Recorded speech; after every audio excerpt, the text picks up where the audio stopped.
সবাইকে স্বাগতম। আসলে প্রথমে আমি গত ভিডিওতে করা একটা টেকনিক্যাল ভুল সঠিক করতে চাই, তারপরে আমি ফ্রিকশন বা ঘর্ষণ নিয়ে কথা বলবো। আগের ভিডিওটা আমরা এখানে শেষ করেছিলাম, যেখানে এটাকে আমি নর্মাল বল বলছিলাম, যদিও আমার উচিত ছিল শব্দটিকে অভিকর্ষজ বলের উপাংশ বলা, যেটা কিনা যে তলের উপর ভরটি আছে সেটার উপর পারপেন্ডিকুলার বা নর্মাল বা লম্ব হবে। আমি দুটোকে আলাদা বলছি কারণ এটা হচ্ছে অভিকর্ষজ বলের দিক, আর অফিসিয়ালি নর্মাল ফোর্স বা নর্মাল বল হচ্ছে নিষ্ক্রিয়কারী বল। নিউটনের তৃতীয় সূত্র অনুসারে প্রত্যেক বলের সমান ও বিপরীত প্রতিক্রিয়া আছে, আর নর্মাল ফোর্স হচ্ছে সেই বলটা যেটা এই আনত তলটা ভরটার উপর প্রয়োগ করছে এবং ভরটাকে আনত তল থেকে পিছলে পড়া হতে বিরত রাখছে সেটা। তাহলে সংজ্ঞানুসারে এটা হচ্ছে সেই নর্মাল ফোর্স। আমি নিশ্চিত করতে চাই যে আপনারা সঠিকভাবে সংজ্ঞাটা বুঝবেন, যাতে আপনারা টিচারদের সাথে আবার তর্ক না করে বসেন যে এটাই হলো নর্মাল ফোর্স। আমি দুঃখিত, আমি লেভেলিংয়ের ব্যাপারে সবসময় বেশ খারাপ, আর এটাও একটা ভুল লেভেলিং। তবে এটা কখনোই নর্মাল ফোর্স হতে পারে না, বরং এটা অভিকর্ষজ বল বা তার লম্ব উপাংশ। যাই হোক, আমি এই ভুলটাই শোধাতে চেয়েছিলাম। এখন আমরা ফ্রিকশন বা ঘর্ষণ সম্পর্কে জানব।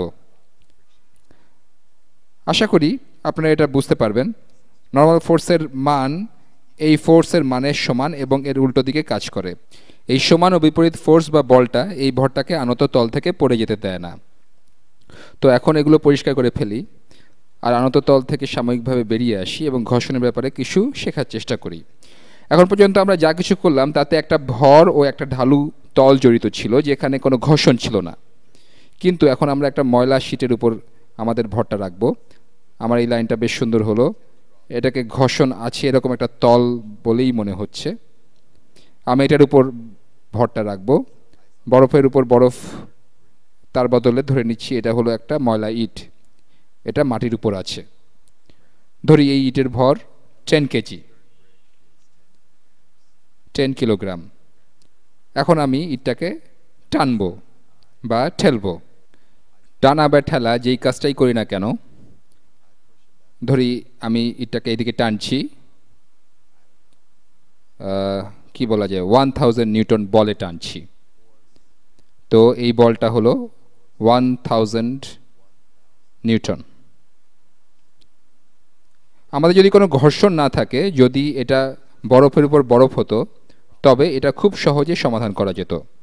F = ma, বলটা 1000 নিউটন এবং এটা ডান দিকে কাজ করে। এটাকে ভর দিয়ে ভাগ দিলেই আপনি ত্বরণ পেতেন 100 মিটার পার সেকেন্ড স্কোয়ার। কিন্তু এখন এখানে ঘর্ষণ আছে, মাটি এবং ইট পরস্পরের সংস্পর্শে রয়েছে। এই কারণে আমাদের ধাক্কা দিতে একটু কষ্ট করতে হবে। আপনারা অভিজ্ঞতা থেকে এটা বুঝতে পারবেন।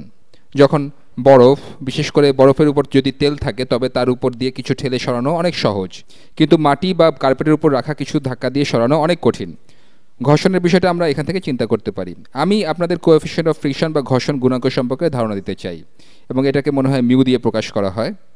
এটাকে বলা হয় ঘর্ষণ গুণাঙ্ক বা কোএফিসিয়েন্ট অফ ফ্রিকশন।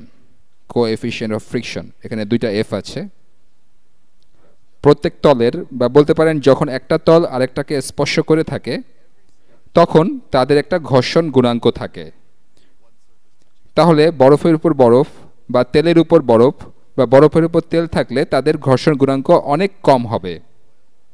আর অপরদিকে যদি শিরীষ কাগজের উপর আরেকটা শিরীষ কাগজের কথা চিন্তা করি, তবে তাদের ঘর্ষণ গুণাঙ্ক অনেক বেশি হবে। একটা নির্দিষ্ট বস্তু এবং তলের জন্য ঘর্ষণ গুণাঙ্ক আসলে কনস্ট্যান্ট, এবং এটা থেকে আমরা ধারণা পাই বস্তু এবং তলটার মধ্যে কী পরিমাণ ঘর্ষণ থাকতে পারে। এই ঘর্ষণ গুণাঙ্ক থেকে আমরা জানি ঘর্ষণের পরিমাণ তলটির প্রযুক্ত নর্মাল বলের সমানুপাতিক। এজন্যই আমি আগের ভিডিওটার টেকনিক্যাল কারেকশনটা করেছি। এখানে নর্মাল বলের পরিমাণ কত? আমরা জানি অভিকর্ষজ বল বস্তুটিকে নিচের দিকে টানছে, তাই না? অভিকর্ষজ বল বস্তুটাকে নিচের দিকে টানতে চাইবে, আর অভিকর্ষজ ত্বরণ প্রায় 10 মিটার পার সেকেন্ড স্কোয়ার।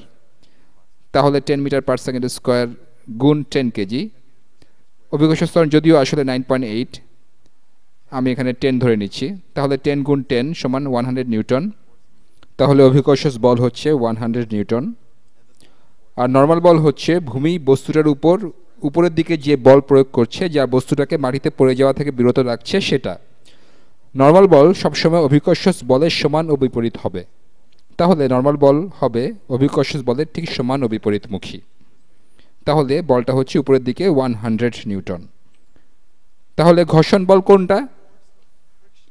আপনি বস্তুটাকে যেদিকেই টানুন না কেন, ঘর্ষণ বল সবসময় তার উল্টো দিকে কাজ করে। যদি আমি এই বস্তুটাকে ডান দিকে টেনে আনতে চাই, ঘর্ষণ বল বাম দিকে কাজ করবে, ঘর্ষণ বল বাম দিকে কাজ করবে।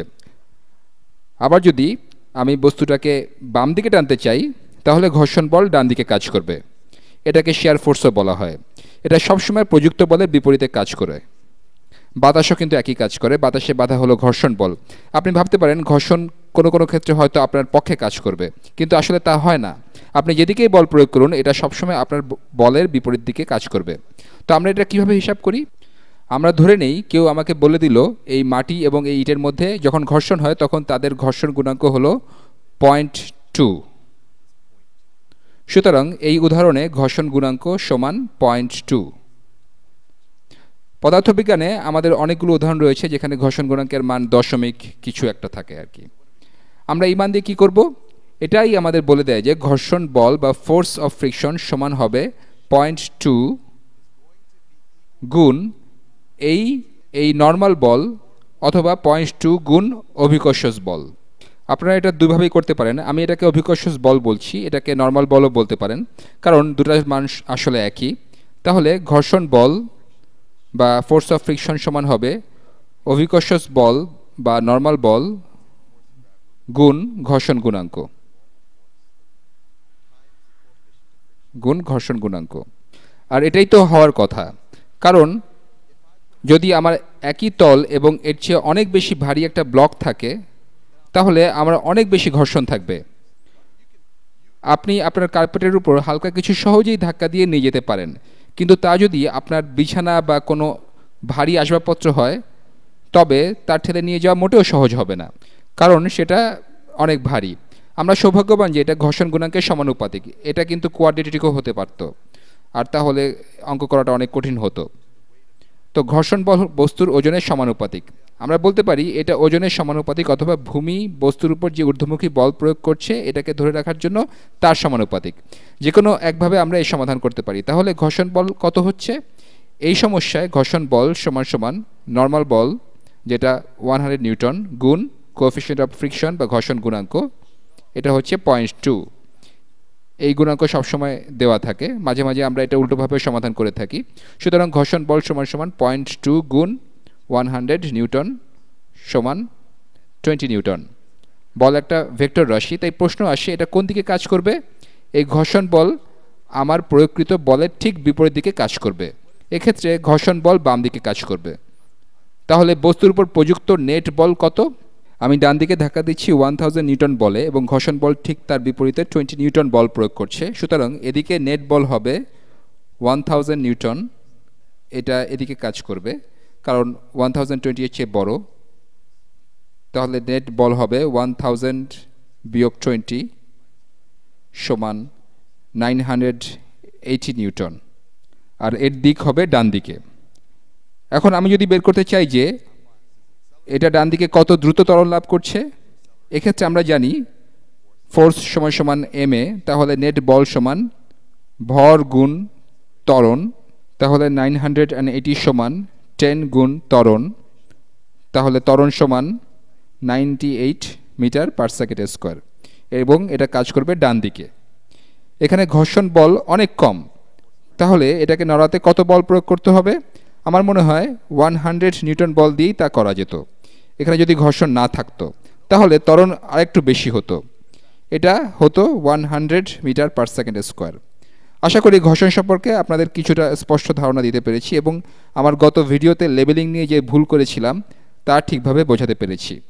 আগামী ভিডিওতে উন্নত তলের প্রবলেম করার সময় আমাদের এই ঘর্ষণের ধারণা প্রয়োজন হবে। আবার দেখা হবে।